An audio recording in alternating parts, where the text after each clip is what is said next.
नमस्ते, जय माता दी, राधे राधे दोस्तों। स्वागत है आपका हमारे चैनल में सत्य मानती। दोस्तों, आजकल सब जगह बस शादी का ही माहौल चल रहा है। जहाँ देखो वहाँ शादियाँ हो रही है। और शादी के टाइम पे सब लोगों को अच्छा भी लगता है, मज़े भी करते हैं, जाते भी हैं। हमारे यहाँ भी हमारे मामा की लड़की की शादी है, वहाँ पर जाएंगे। लेकिन ठीक है, अच्छा लगता है, सब लोग शादी करते हैं बच्चों की। और बच्चे भी बड़े हो जाते हैं तो करना ही पड़ता है अपने बच्चों की शादी। लेकिन आजकल जो शादियाँ हो रही हैं, क्या वो शादियाँ मतलब जितनी शादियाँ हो रही हैं उतने में से आधे भी क्या टिकती है क्या? शादी के साल भर तक ही आप देखिए, किसी में तलाक हो रहा है, किसी में झगड़े हो रहे हैं, किसी में मतलब के घर टूट रहे हैं। और या फिर सबसे ज़्यादा तो जो औरतें हैं ना, वो सबसे ज़्यादा तो बस तलाक का केस ज़्यादा लगा देती है कि हमारे दहेज का केस लगाती है। या फिर बोलती है कि माँ बच्चों से के लड़कों से कि आप अलग रहिए, हमें आपके परिवार के साथ नहीं रहना है। मतलब कुछ ना कुछ तो बात तो रहती है जिससे घर टूट रहे हैं, शादियाँ टूट रही हैं। तो दोस्तों, ऐसा क्यों हो रहा है? और तो और लव मैरिज तक हो रही हैं आजकल, और वो भी टूट रही हैं। मनपसंद से शादी करते हैं, देखते हैं, दूसरे को पसंद करते हैं, इसके बाद शादी करते हैं, तब भी वो टूट जा रहे हैं। तो वो तलाक के लिए पहुंच जा रहे हैं, बोल रहे हैं कि हमको तलाक चाहिए। छोटी छोटी बातों पे ही रिश्ते टूट रहे हैं। तलाक तलाक तक बात पहुंच जाती है कि हमको तलाक लेना है।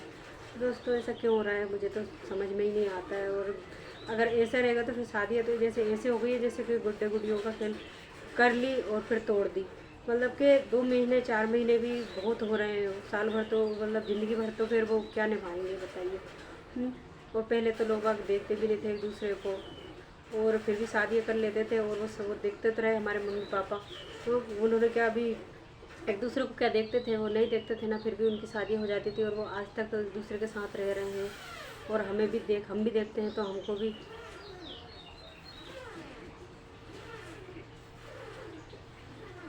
तो दोस्तों, बस यही है कि पता नहीं, अब जब आ गई है तो अब अभी ये हो रहा है तो आगे क्या होगा समझ में नहीं आता है। कि शादी अभी क्या बस ऐसे ही रह गई हैं कि कोई उसका मतलब ही नहीं है। उसका मतलब लोग समझते ही नहीं है कि शादी का मतलब एक दूसरे के साथ रहना, एक दूसरे को समझना।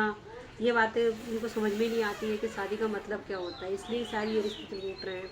उनको ये समझना चाहिए कि शादी करने के बाद में दोनों की, और लड़के की भी और लड़की की भी, दोनों की ज़िंदगी बदल जाती है। लड़के को भी लड़कियों के बारे में सोचना पड़ता है और लड़की को भी उसके परिवार के बारे में सोचना पड़ता है। अपने बारे में कम और सब लोगों के बारे में ज़्यादा सोचना पड़ता है।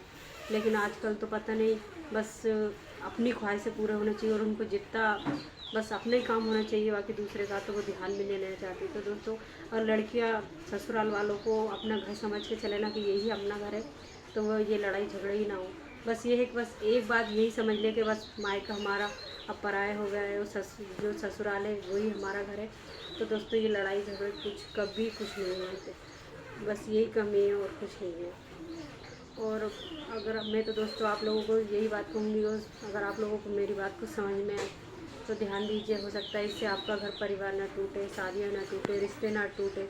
बस मेरी तो यही कोशिश है, क्योंकि मैंने तो देखो शुरू से ही अपने घर को, मायके को मैंने अपना पराया घर समझ लिया, ससुराल को ही अपना समझ लिया। इससे बस मैं अच्छे से, मैं भी खुश हूँ और मेरे परिवार वालों को भी मैं खुश रखना की कोशिश करती हूँ, और वो हो भी रहा है। अब थोड़े बहुत झगड़े तो जो सब घर परिवार में होते रहते हैं, अब वो तो ठीक है। लेकिन बस ये है कि रिश्ते टूटने नहीं चाहिए बस, है ना। टूट जाते हैं तो फिर तो कोई मकसद ही नहीं है रिश्तों का। बस यही सोचती हूँ कि किसी का घर ना टूटे, सब बढ़िया रहे, खुशी रहे। अगर मेरी बात किसी को अच्छी लगती है तो फ्रेंड लाइक करिए, तो मुझे भी समझ में आए कि हाँ, ये मतलब मैं कुछ अगर किसी को संदेश देना चाह रही हूँ या मेरी बातें किसी को अच्छी लगती हैं तो मुझे भी उससे खुशी मिलेगी। ठीक है ना दोस्तों? क्योंकि आज के लिए इतना ही। नमस्ते, राधे राधे, जय माता दी।